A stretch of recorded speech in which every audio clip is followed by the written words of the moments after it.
Good morning and welcome to Brewing Happiness. I'm Tina Ann, your host, and this is where we get together each morning for a cuppa, your favorite brew, and a little chat about happiness and what it takes to have a happy day.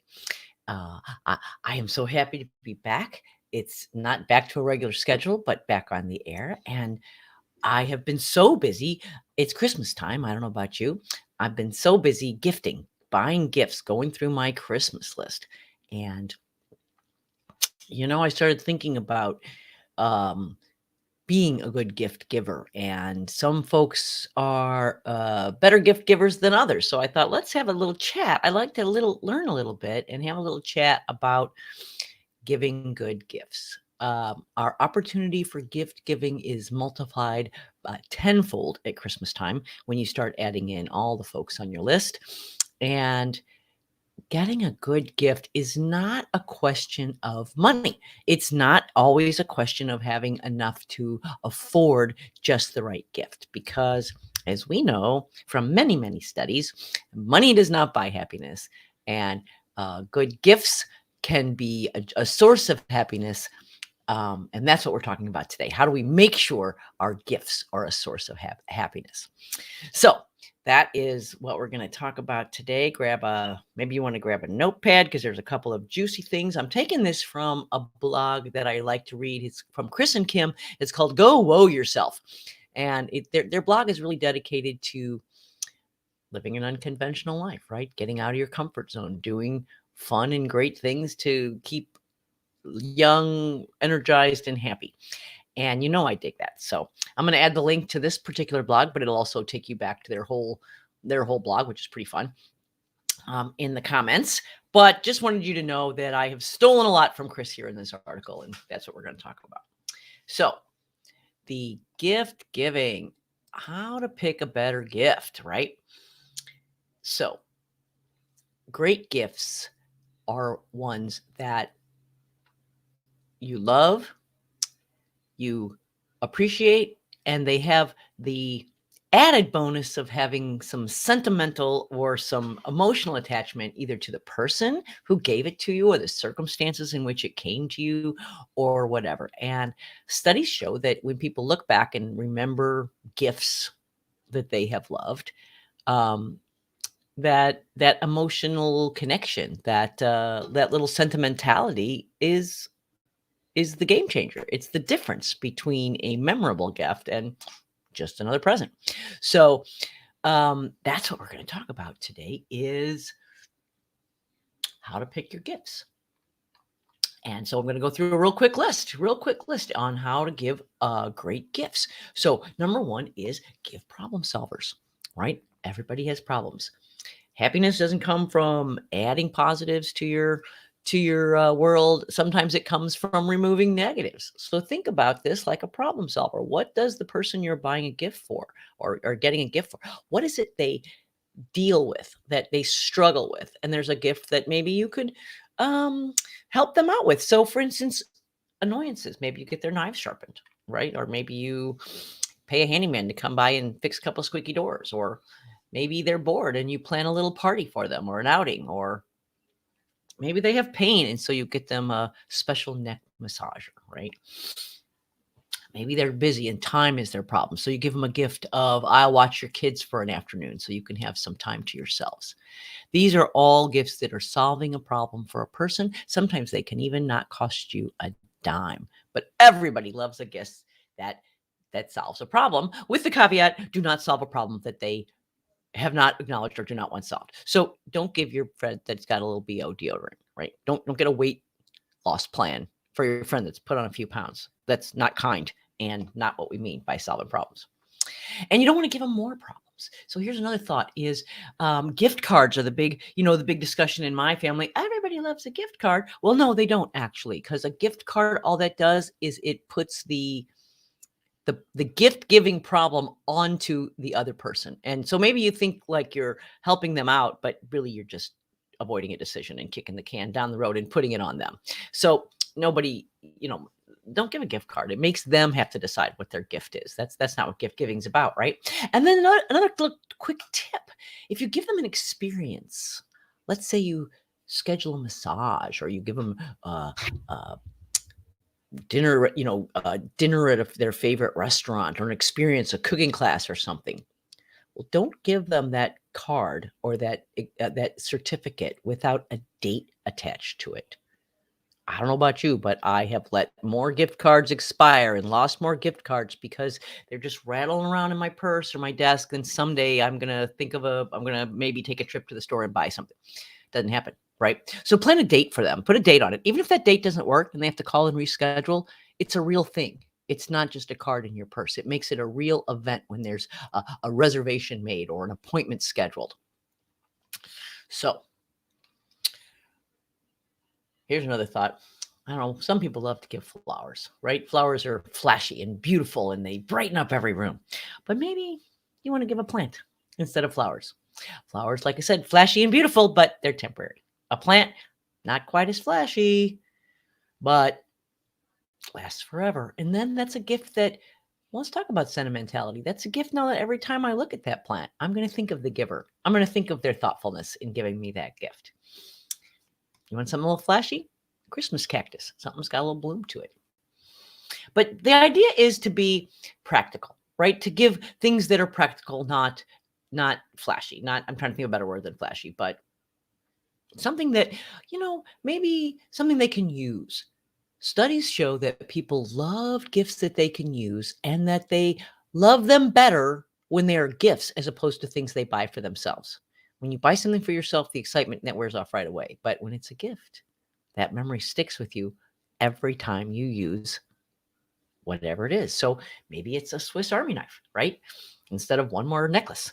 Maybe it's a packable coat or a special sweater or a deposit on something that they've been wanting to buy for it.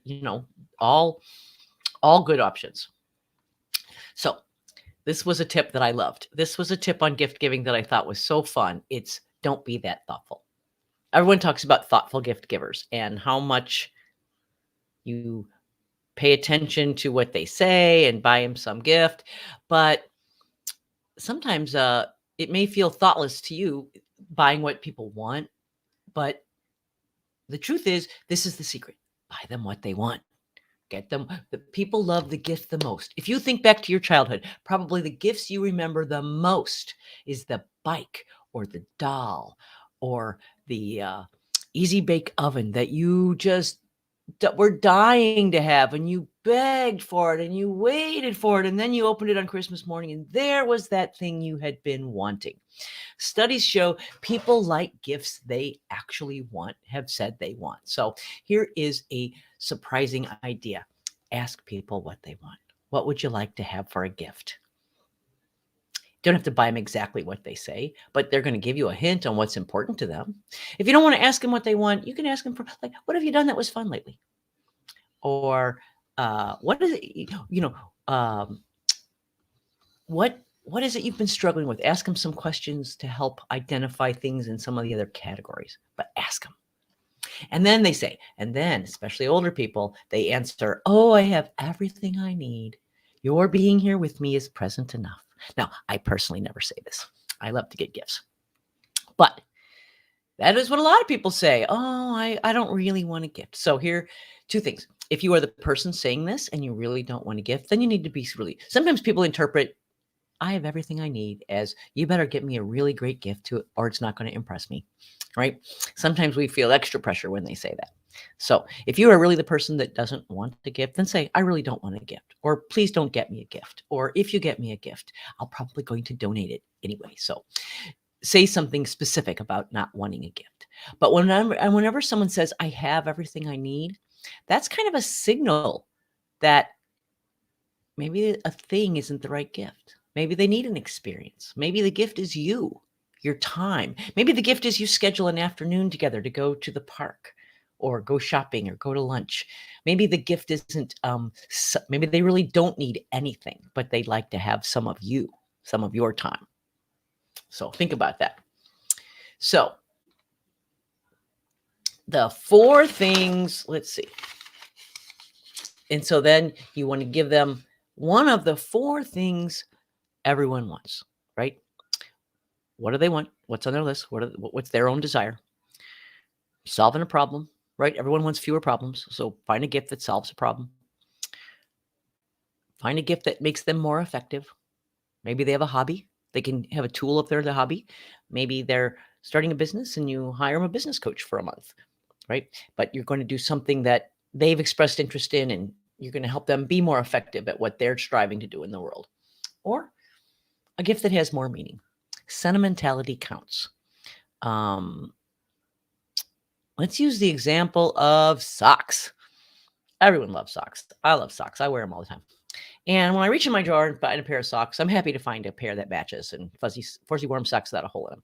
But when those socks were a gift, those are the ones I choose. If there's a drawer full of socks and one of the choices in there was a gift to me that has a memory or a warm feeling of a friend attached to it, those are the socks I'm going for every time, right? Sentimentality counts. People remember your gifts. Okay, just a couple more thoughts here. One, give a gift that keeps on giving, right? It's not as hard as you think. Give something useful. Studies show people value, again, a useful item more when it's a gift than if they bought it for themselves. Or do something really fun. Make the experience more sentimental by capturing the moment. So if you buy an experience, a cooking class, or maybe you're going to do an event with them, make a photo album, take a picture, and give them some little sentimentality. Make a video to go with it. And for extra sentimentality, really, this is really just now people find, now here's a good thought. When we're talking about gifts for an event, wedding, graduation, retirement, birthday, people would rather have a thing. Not a birthday so much. We get those every year, but once in a lifetime stuff, graduation, wedding, right? A thing to help them remember as opposed to an experience, right? But if you want to personalize the extra sentimentality, personalize every gift. Buy them a ring, a little inscription on the inside makes it not just anybody's ring. Now it makes it their ring. Buy them it increases the uniqueness of the gift. And personalizing doesn't mean you put your face on it, right? I'm not saying you're going to plaster their name everywhere, but maybe you put your initials and their birth date on it somewhere, right? And then, in a nutshell, oh, well, here I'm searching for a list here. In a nutshell, we want to say being a good gift giver has just a couple of things to remember, right? Give problem solvers, not problem makers, right? Be practical and not flashy. Don't be so thoughtful. Ask them what they need. Especially be creative with gifts about time and experience. If they say, I have everything I need. Try to give gifts that keep on giving. Again, a plant keeps on giving as opposed to flowers. Have their flash in the pan and then they're gone. Put the present in presentation. Put a special wrapping on it. Make the unveiling of the gift an event itself. Make it fun for the whole event. And always buy the best, right?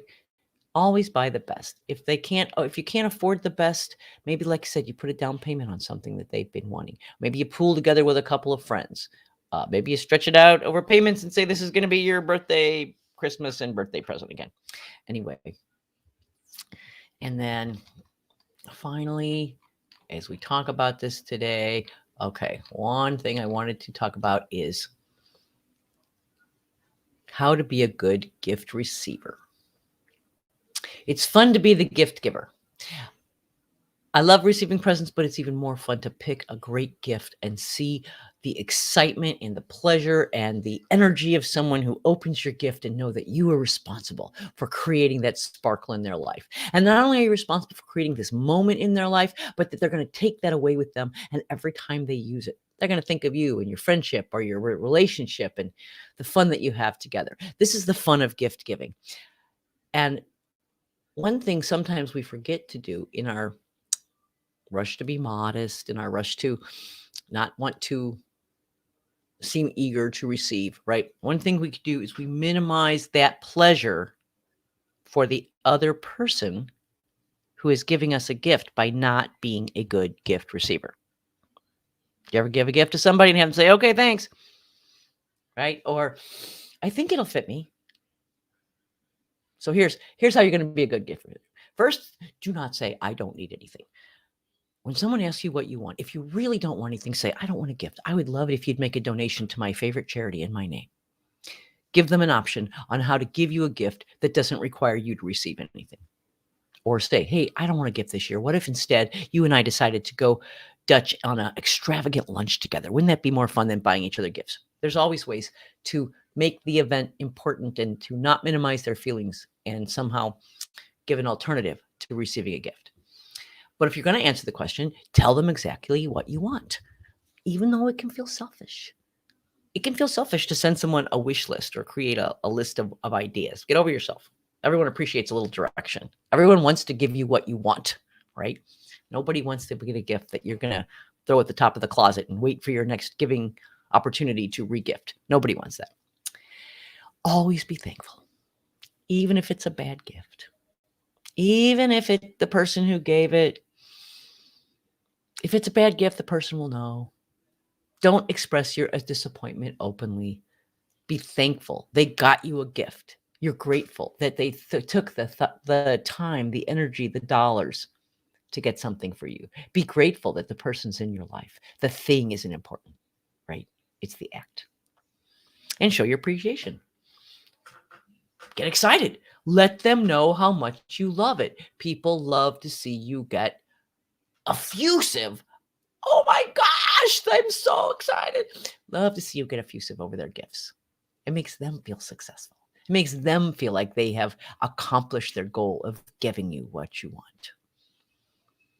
All right, that's our list of how to be a good gifter, how to be a good giftee. And then finally, I want to finish up by talking about that sentimentality piece of it again.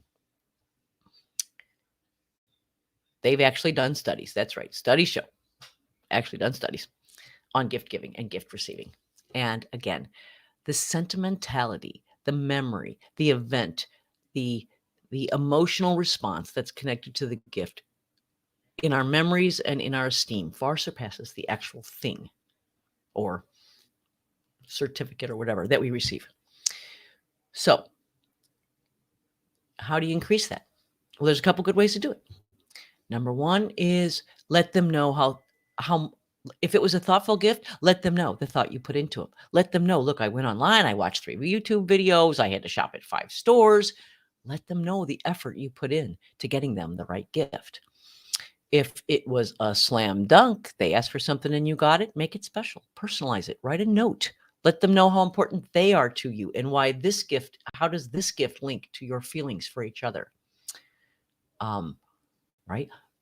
Make a little video with them. Say, here's a gift, but first I want you to watch a video of me telling you. I was too embarrassed to tell you how I feel face to face, so I made a little video for you to watch later. Little things like this. Take that gift to the next level. Put a memory, put a value, put an emotional tag on it that, let's face it, that's the gift. That's the gift. Years later, you don't remember the hairbrush. Years later, you might not remember the outfit, right? Or the candy or whatever, but you remember the thought. Maya Angelou said, people don't remember what you said or how you looked, but they remember how you made them feel. My apologies, Maya, if I've butchered that actual quote. But the money line here is they remember how you made them feel. So gift giving is a unique opportunity to infuse your relationship with appreciation, with gratitude, with love, with honest adulation, right? This is a great idea. Time to tell people what you think of them, how much you appreciate having them in your life.